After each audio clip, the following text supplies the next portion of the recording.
Olá, sejam todos bem-vindos ao meu canal. E hoje iremos falar sobre o cânon das escrituras.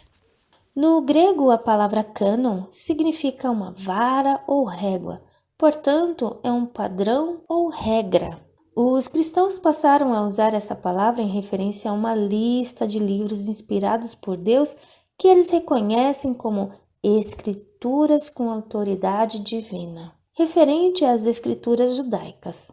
Lá na época de Jesus, os judeus já haviam categorizado suas escrituras em três partes: a lei, os profetas e os escritos. Estas três coleções foram reunidas em estágios, que vamos ver agora.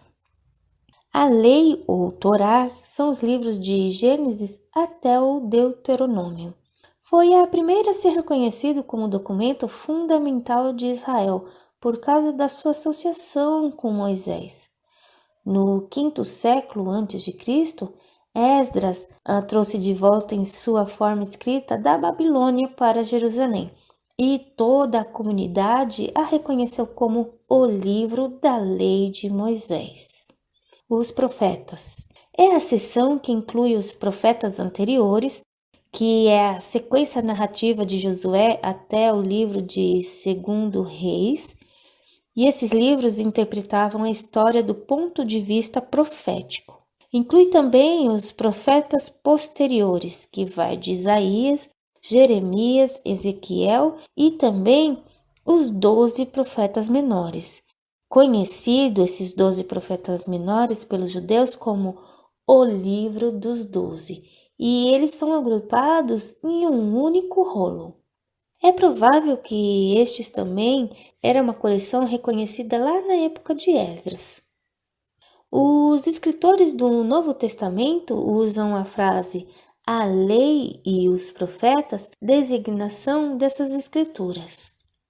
Os escritos consistiam em grande parte de documentos posteriores e sua aceitação geral como coleção definitiva provavelmente se deu no primeiro século da era cristã. Os rolos do Mar Morto incluem cópias ou pelo menos fragmentos de todos os livros da Bíblia judaico, exceto o livro de Esther, que não tem, indicando assim que a comunidade que produziu esses manuscritos valorizavam todos esses livros.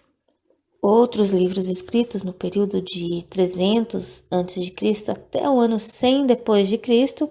eram valorizados por diversos grupos de judeus. A tradução grega das escrituras hebraicas, conhecida como Septuaginta, incluiu vários desses livros. Já falamos sobre isso em outro vídeo, confira depois. Mas após a destruição de Jerusalém pelos romanos no ano 70 d.C., os judeus, sob a liderança dos fariseus, optaram por um cânon mais enxuto, digamos assim, de apenas 24 livros. Excluíram a literatura considerada muito recente ou arriscada em sua teologia, ou que estava associada a um grupo dentro do judaísmo e não a toda a comunidade judaica. Então, a lista resultante é idêntica aos 39 livros que os cristãos chamam de Antigo Testamento ou Velho Testamento. O método judaico de contagem dos livros considera primeiro e segundo livro de Samuel como sendo um livro só, e também o livro de primeiro e segundo Reis como sendo um livro só.